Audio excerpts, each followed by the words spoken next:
Guess how much down I gave for the first property? I think you didn't get it. I paid only $1. When I purchased first house, I paid $1 down. I'll tell you today how I did it. Welcome to Enter Talks. I'm David Kyrylyuk. Today we are going to talk how to buy real estate, how to sell real estate. People say you need a lot of money to buy a real estate. No money down, no bank financing, no credit. So when I first time was purchase a course, and I read there that you need to offer $1 down. So when I went to the first customer and I made him an offer, I was afraid to tell him $1 down. I was thinking he will tell me, are you stupid? Are you kidding? You know what? I did. I followed the procedure how I was taught. And I told person, $1 down. And he says, yes, let's do it. So one lesson I learned, if you have a motivated seller, he doesn't care how much down you give. Because it's like signing a contract, you give $1 down and you buy the property. You say, I buy house cash.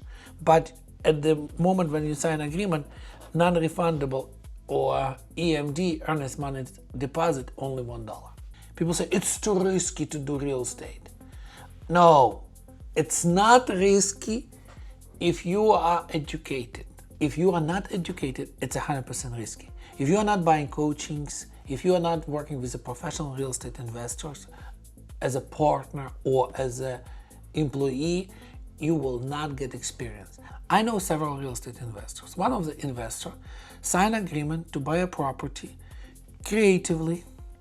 He signed documents outside of escrow, not using escrow company, signed documents, but he has not recorded the deed. He was thinking when he signed documents, he legally became the owner. So the seller was so sophisticated, and the seller sold the property on the market a second time. And when it was on the market, the seller told to this investor, when I sell the property, I will pay you money, which he gave $55,000. What happened next? She sold the house. She did not pay him money. So now this investor lost $55,000. Now this investor hired an attorney trying to go after the seller. The sellers were so educated that when they sold the house, they cashed out. And there is no way for this investor to recoup his losses. Second story, more funnier. The investor signed an agreement to buy subject to deal, and when he got the assignment on his name, he decided that he will not sell the property as assignment father. He said, I will connect you with the previous owner, the original owner, and I will connect you together, you will make a deal, and I will become a lender. But the problem was not in the lender. So the problem was that the buyer was in a bankruptcy court. So when you are selling people who are in bankruptcy, whatever they pay you, if bankruptcy court will request, you need to return money back. So this guy did this transaction like a middleman, and now he's in court and fighting and trying to solve. He already spent, I think, over $15,000. So whatever he made on a deal, he lost. And we do not know will he recoup even his other expenses. So when you are not educating, you are losing money. I know a third story. The person said, I'm too smart. I went to the YouTube, watch videos. Oh, it explains very famous, reputable people, very famous investors that everybody knows about them. They're selling their courses for $8,800, $12,800. And they say, oh, why I need to buy $15,000 to pay?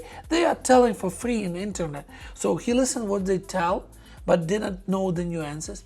Purchase a house And happened that the house had 137,000 lien in a code violations.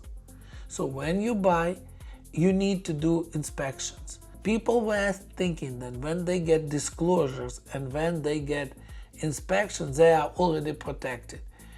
Inspections and disclosures for you to read, to understand, and say, I accept this or I do not accept this. Today in the market there are a lot of opportunities. You can buy creative like seller financing, subject to existing loan.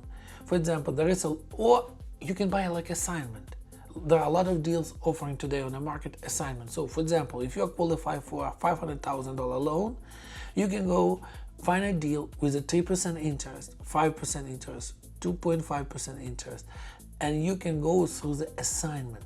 So the seller will assign you deal and the loan will be transferred on your name. Once the loan transferred on your name, you become the legal owner of the property. Or you can buy subject to when the loan stays on the previous owner and you take the house transfers on your name and you do wraparound mortgage and you become the owner of the house but loan not on your name. The best is seller financing. When the seller, the owner whose property paid off, becomes the bank for you. Also, you can structure your property like lease option, rent to own. This is so good. So you are renting a house and you agree with the seller that some small amount of this portion of your payment will go towards the purchase. For example, you sign lease agreement for 3 years, and then you say, today, for example, your house worth 500,000 and we agree that I will buy your house for 550 in 3 years. In 3 years, let's say your property worth $600,000, but you agreed today that you will buy in 3 years for 550. That means that you will buy for 550. So you will win $50,000. But if the market goes down and the property will cost $490, you will have an option to buy or option to cancel. So it's more safe for the buyer than for the owner of the property to sign lease options. People say, David, lots of investors, lots of realtors, everybody wants to buy low and sell high. Where can I get deals? There is no leads where I can find. Where are sources I can find deals? Guys, a lot of code violations in counties. You can get code violations leads. You can get probate leads. People die and do not put a will. Foreclosures, auctions, tax delinquent properties, lots of properties. So you can sit and have a list. Believe me, there is a huge list. You will not have enough time to call. If you are lazy, the easiest way to go to Zillow, Redfin, Realtor.com, LoopNet, and Craigslist.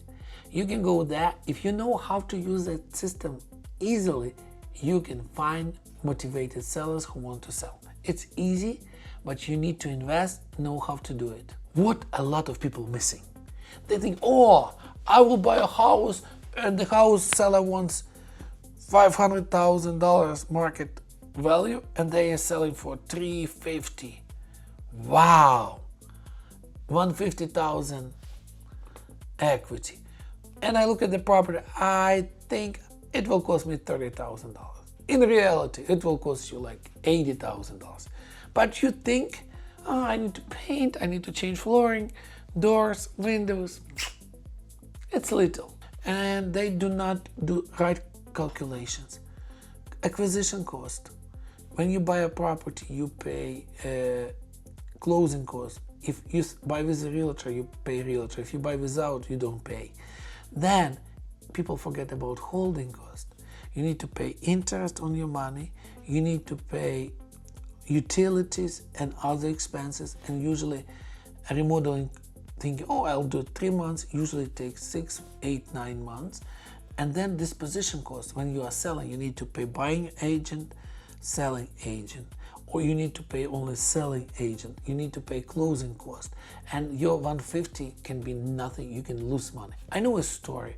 Guy purchased a house. The market was $550. He purchased for $320. He was thinking he has a huge equity.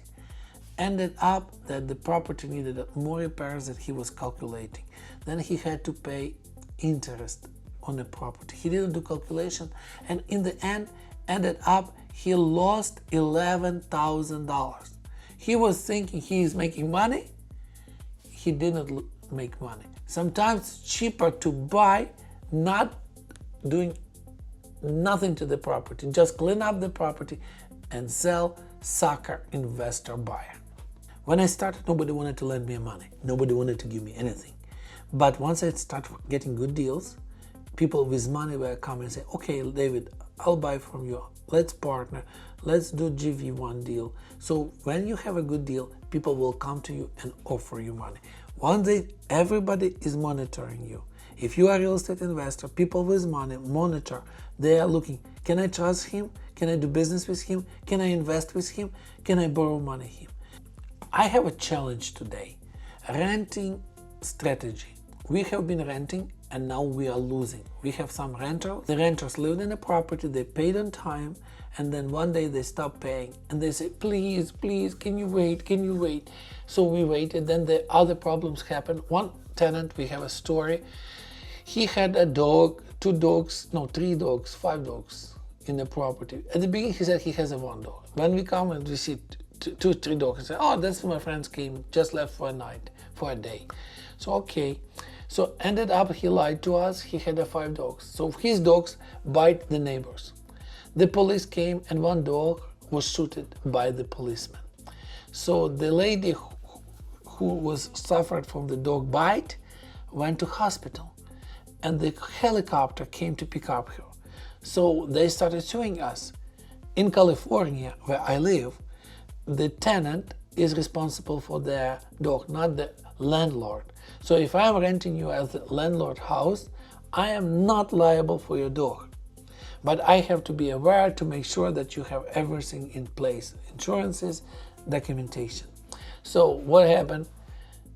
Dog bite the neighbors, they stopped paying, and it took me 8 months to evict. Once I evicted them, my house was fully destroyed. So if people do not pay, you need to start eviction next day. Not waiting, oh, I will, I can, I'm sorry. Second story, the tenant lived in a property. One day, neighbor was telling him, oh, you are selling drugs, you are not good, and she didn't like it. This tenant became one day very irritated and angry, went to her house and broke the door. So she called police. When the police came, she was in a bathroom and he was in the house. So he was arrested. So she got against him restraining order. He actually was 2 months behind. And he was asking, I will get and I'll pay you. I am getting my taxes, I'll pay you. So being kind, not good in this business.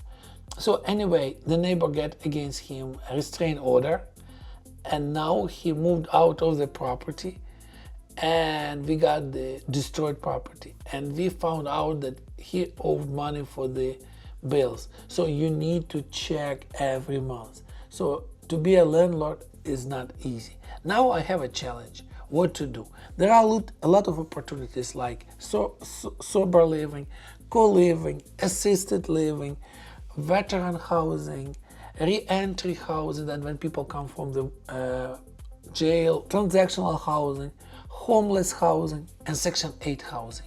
So at this moment, I am looking how to rent out my properties. Keys you need to remember, always invest money in education. Education reduces your risks. Second, creative financing allows you to acquire as many properties as you can. You need to be very good communicator and good negotiator, and talk to the right seller, motivated seller who really wants to sell. Third, there are a lot of channels to buy properties. You need to work hard and to be insistent and consistent. Fourth, good lenders looking for good people who wants to lend money. So there are a lot of opportunities. You need to show good record of your previous buying, selling, flipping, wholesaling. If you have this, will help you. And the fifth, need to find the right source or ways to rent out houses. Good specialized housing niches. This will help you to build the future. Thanks for watching Enter Talks. I hope this video was helpful. And if you would like to hear other stories or other ways how to make money in real estate, please write down what topic or what would you like to hear. I would be very happy to share. Thanks again. Subscribe. See you in the next one.